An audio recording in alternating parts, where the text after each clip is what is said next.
Olá, muito bom dia. Entra no ar o programa Mundo Real, o programa da Igreja Viva 24 horas, uma igreja que ama você.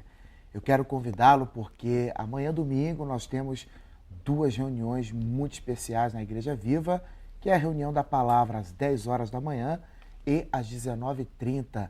Você que já falou assim, um dia eu vou lá nessa igreja, o dia é hoje. Pega a sua família e venha participar dessa reunião especial conosco na Avenida Cis Brasil, 6322, no bairro Sarandi. E você que mora na região central de Porto Alegre, nós estamos no Hotel Master Express Perimetral, na Avenida Loureiro da Silva, número 1840. Nós temos reunião lá sempre às quintas, às 19h30 e domingo às 19 horas na Cidade Baixa. Você que mora no Menino Deus, Praia de Belas, Centro e na região, você é o nosso convidado especial. E também você pode mandar sua mensagem pelo número do WhatsApp, que é 8165-5040, ou nos ligar, que os pastores e missionários estão prontos para atender a sua ligação. Semana passada eu conversei com a Aline Shefkes, ela é guia de turismo que reside em Jerusalém há aproximadamente 8 anos. E ela está aqui para dar continuidade a uma entrevista que eu fiz com ela na semana passada. Se você perdeu, você pode entrar no facebook.com/programa Mundo Real e lá você vai acompanhar a primeira entrevista. Nós estamos na segunda entrevista com a Aline. Muito obrigado, Aline, por estar mais uma semana conosco aqui. Bom dia. Bom dia, é um prazer estar aqui todas as vezes. É sempre um prazer estar contigo, poder falar e mostrar um pouco sobre Israel para o público brasileiro. Aline, a pessoa que nunca foi a Israel e tem uma visão meio embaraçada do país, ela precisa pisar na Terra Santa e ver que Israel é uma diversidade de cultura, né? Uma diversidade de lugares para se visitar. O que se visita em Israel além dos lugares santos? Israel é um país maravilhoso e oferece de tudo para quem quer visitar. As pessoas que gostam de uma boa comida, tem muitos passeios que a gente faz em Israel, vai, prova comidas típicas, vai visitar os mercados, os mercadões das cidades. Tem museus, tem muita cultura e muita história. Israel é um país, a gente tem cidades milenares, além da questão religiosa também, a gente pode visitar as questões arqueológicas, museus. A gente tem teatros, a gente tem uma cultura muito, muito grande no país. E é verdade que os arqueólogos, um dos lugares que arqueólogo quer ir é para Israel, né?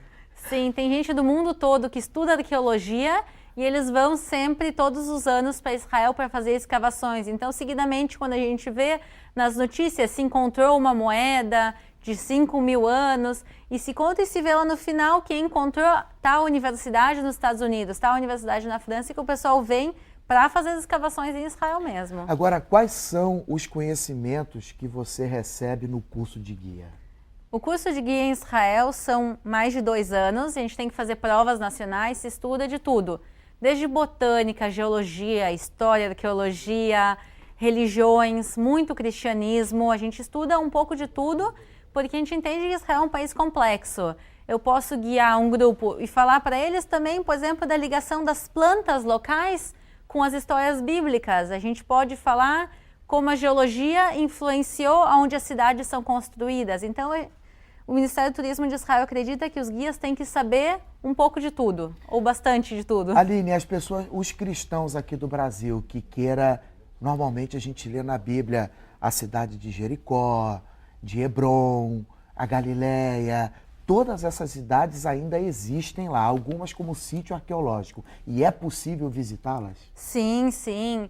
A gente tem muitos lugares, a maior parte dos grupos chegam em Israel, depois de uma semana vão embora e dizem: Aline, a gente quer ficar mais, a gente quer visitar isso, quer visitar aquilo. Tem dezenas de lugares santos em Israel, de locais onde a Bíblia literalmente aconteceu e eles continuam existindo. Literalmente, tem coisas em Israel que estão, por exemplo, túmulos patriarcas em Hebrom, literalmente onde Abraão, Isaac e Jacó estão enterrados, continua existindo. A Gruta da Natividade, onde Jesus nasceu, os locais continuam existindo, se pode visitar eles até os dias de hoje.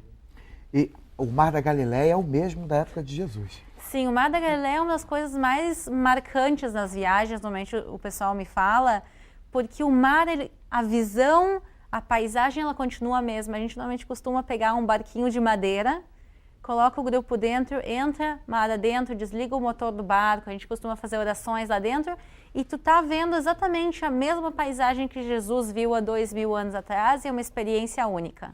Agora, um lugar que os peregrinos, que há uma expectativa, né, de visitar é Jerusalém. O Maurício tem umas imagens de Jerusalém que ele já vai colocar para a gente, enquanto a Aline fala.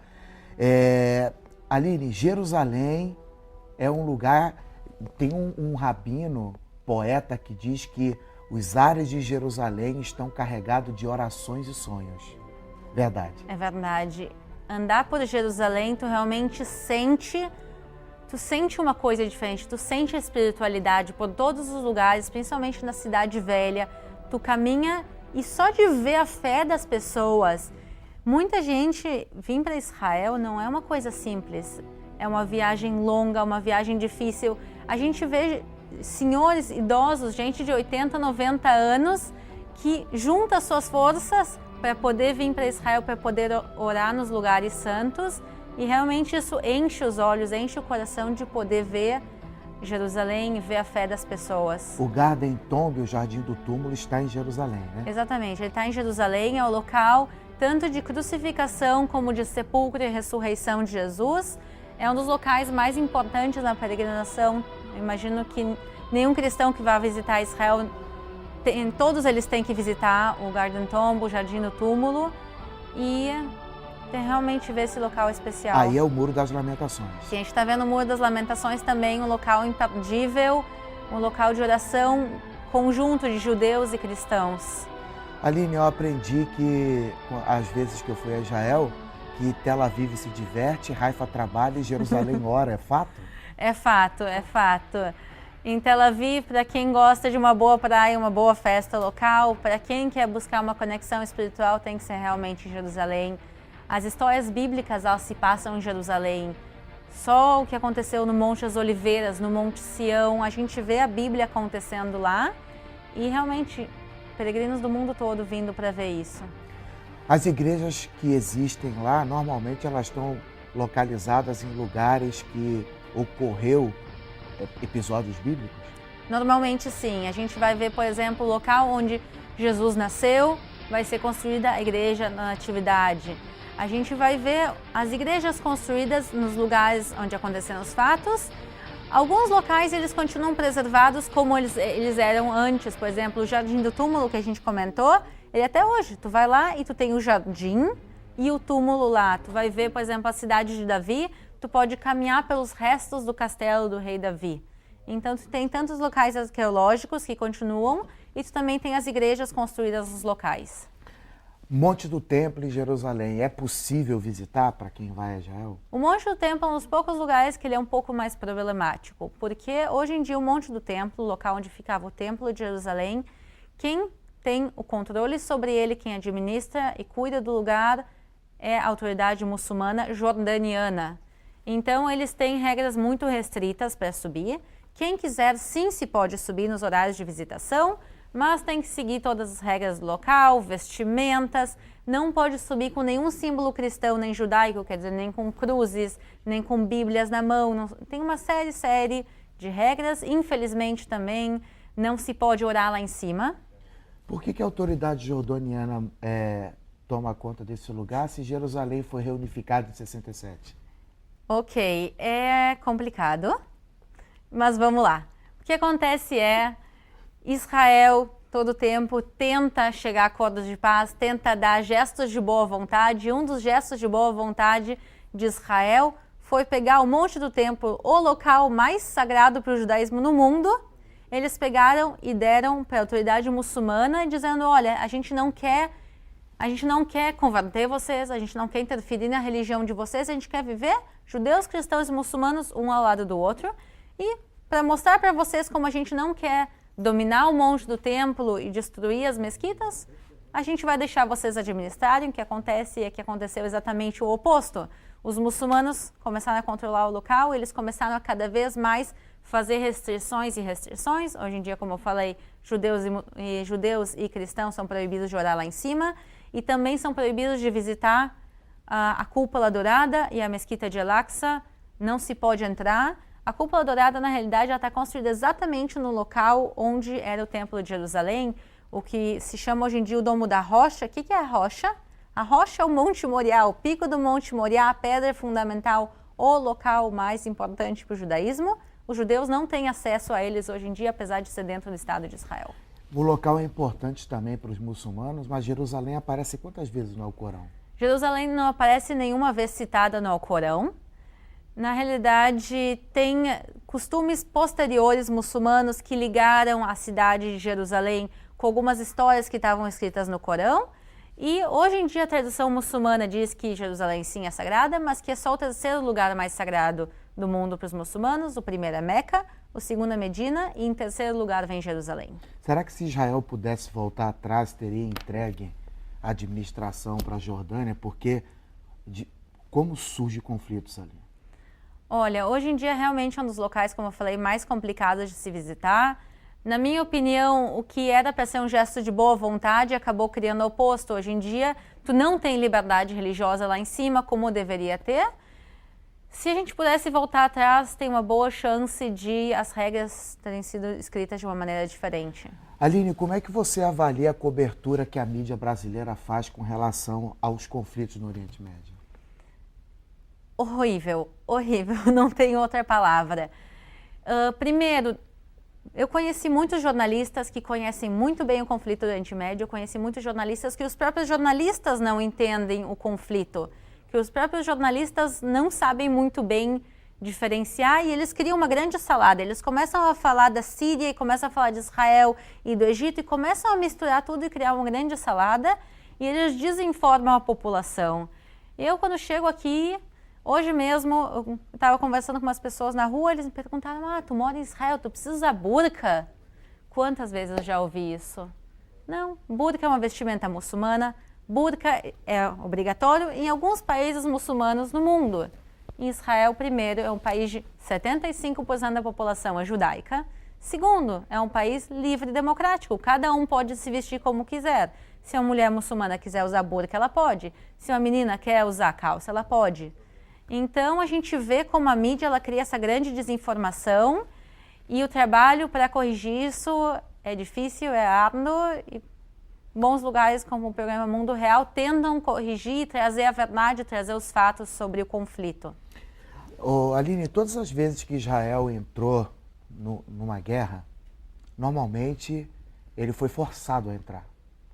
Porque quando se entra numa guerra, se muda o dia a dia de uma população, se perde dos dois lados. Você imagina que soldados têm que ir para o fronte, reservistas são convocados. Então Israel ele faz de tudo para não entrar numa guerra, mas ele é forçado a entrar. E quando entra, existem pessoas que de má fé, que chamam Israel de genocida, que chamam Israel de assassino, faz várias citações a respeito de Israel, só que não se tem diálogo com terrorista. Nós aprendemos que não se faz negócio com bandido, nem com terrorista, nem com o diabo. Não se tem negócio. Eles, infelizmente, Israel faz o uso da força, porque eles não respeitam, não tem diálogo com eles. Até porque não reconhecem o Estado de Israel, né? E é complicado, por exemplo, Israel não quer entrar numa guerra, mas todas as guerras que houve, né, como a Guerra de 48, a Guerra da Independência, a Guerra dos 6 Dias, 67, 73, a Guerra do Yom Kippur, que foi luta de exército contra exércitos, Israel foi forçado a entrar nessas guerras. Não foi isso? Fala um pouquinho, porque Israel não ataca, se defende. Primeiro, o valor mais importante para o povo judeu e para Israel é a vida. Eu te garanto, nenhuma mãe quer ver o seu filho no fronte de guerra, ninguém quer seus filhos morrendo, Ninguém quer lutar, ninguém quer sofrer com a guerra. Eu te digo, eu noivei faz pouco tempo, meu noivo, ele é reservista do Exército de Israel e ele é de uma unidade combatente de infantaria. Na próxima guerra que tiver, que eu acredito que infelizmente vai acontecer, se acontecer, ele vai no fronte de guerra lutar. Eu não quero isso. Eu te garanto que nenhuma mãe, nenhuma esposa quer isso para os seus filhos, para os seus maridos. Ninguém quer isso. Por que então acontecem essas guerras? Porque a gente é obrigado. Gaza, o governo de Gaza hoje em dia é o grupo terrorista Hamas. Eles buscam a destruição do Estado de Israel. O que eu posso falar com eles? O que o governo de Israel pode falar? Dizer, por favor, parem de tentar nos matar. Por favor, parem de construir túneis que saiam dentro de creches em Israel. Que a gente sabe, eles construíram túneis que saiam dentro de creches. O plano era fazer massacres de crianças em Israel. Não existe nenhuma chance de negociar com o Hamas, como também não existe nenhuma chance de negociar com o ISIS, com o Estado Islâmico. Quando o mundo diz que Israel tem que negociar com o Hamas, mostra quantas pessoas estão desinformadas. Peguem o Estatuto do Hamas e leiam, vocês vão ver, vocês vão ficar horrorizados com o que está escrito. E é isso que eles buscam. Israel tenta evitar a todo custo guerras. Por exemplo, a primeira guerra que a gente teve como Estado, em 1948, Israel declarou a sua independência. Algumas horas depois, Israel foi atacado por todos os países vizinhos.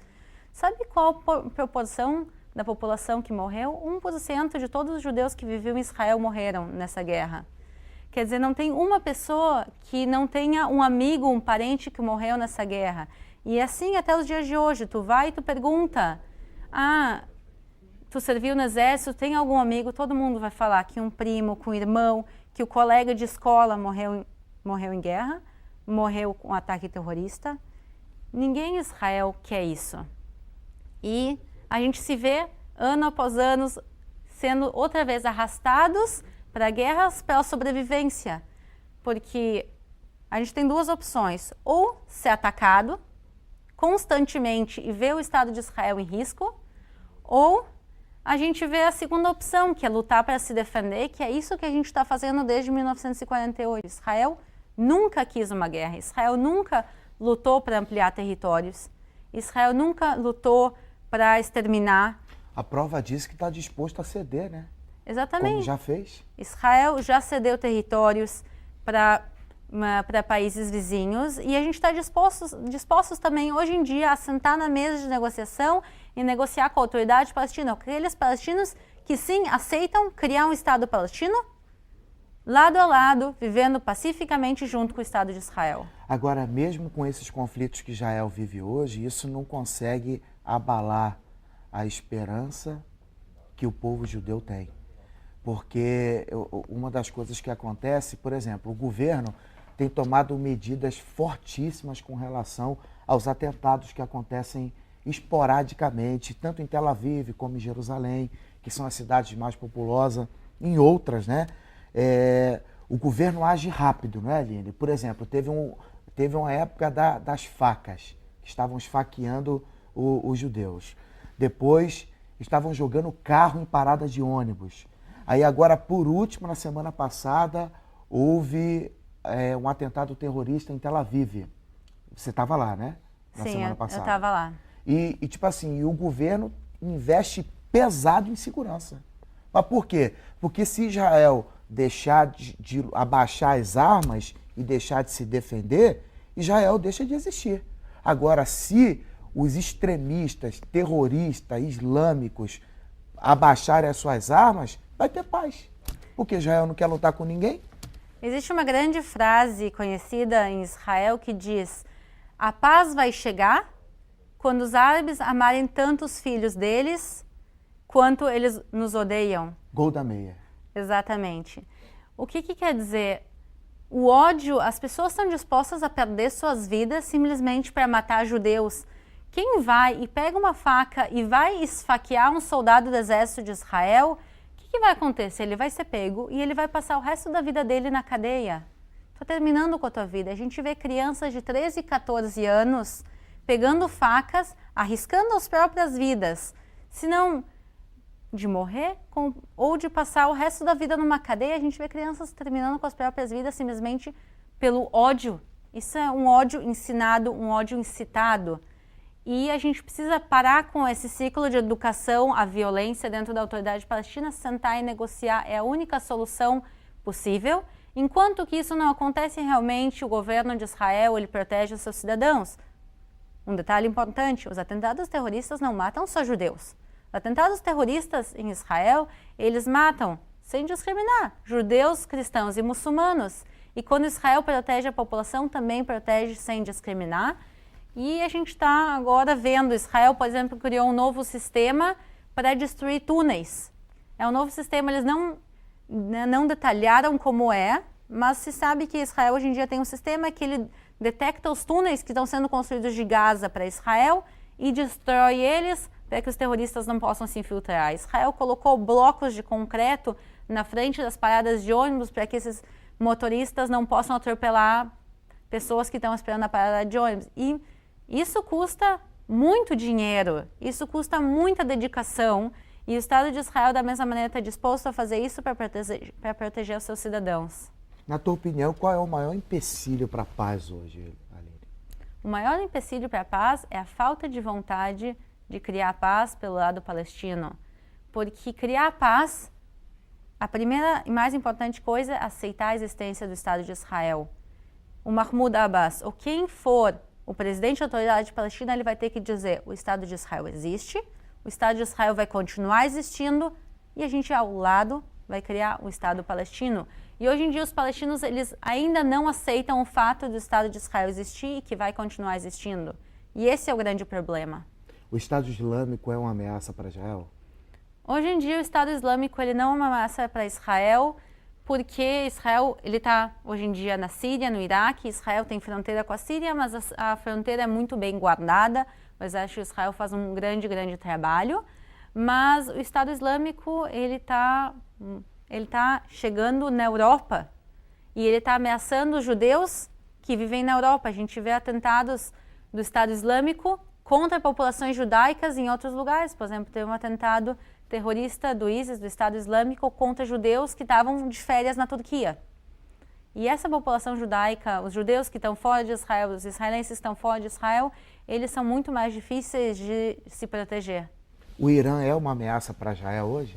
O Irã, hoje em dia, ele é uma ameaça pelo fato de ele estar construindo uma arma nuclear.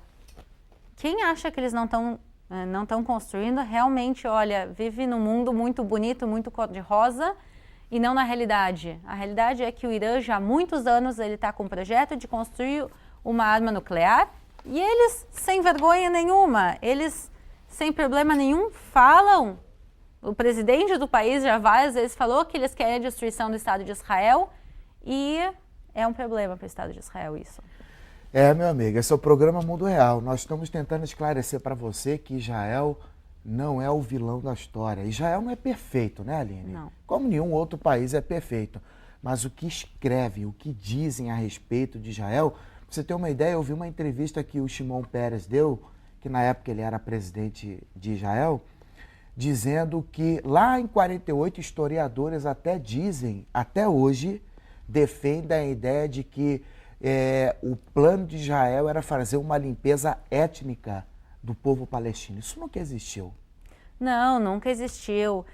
Israel, o povo de Israel foi um povo perseguido ao longo da história. A gente sabe como é ser minoria, a gente sabe como é ser perseguido e a gente não quer fazer isso contra outros povos. A gente diz, a gente quer uma coisa simples, ter um Estado nosso, na terra de Israel, na terra dos nossos ancestrais, e que nele possam viver todos. Tanto a limpeza étnica não é verdade, como no dia que terminou a independência de Israel, a guerra de independência de Israel, todos os cidadãos, todas as pessoas que estavam dentro do país ganharam a cidadania. Então, muçulmanos, judeus, cristãos, ateus, todas as pessoas que estavam dentro do território, sem distinção nenhuma, todos ganharam a cidadania. Uhum. Isso mostra como Israel nunca teve intenção de expulsar nem exterminar os cidadãos não judeus do país. Aline, no plano de partilha, já que a gente tocou aqui em 48, no plano da partilha que houve pela ONU, a maior parte da terra era para ficar com o povo árabe. Sim, em 1947, a ONU mandou um grupo de observadores para o que então era o mandato britânico. Eles pegaram e dividiram o país.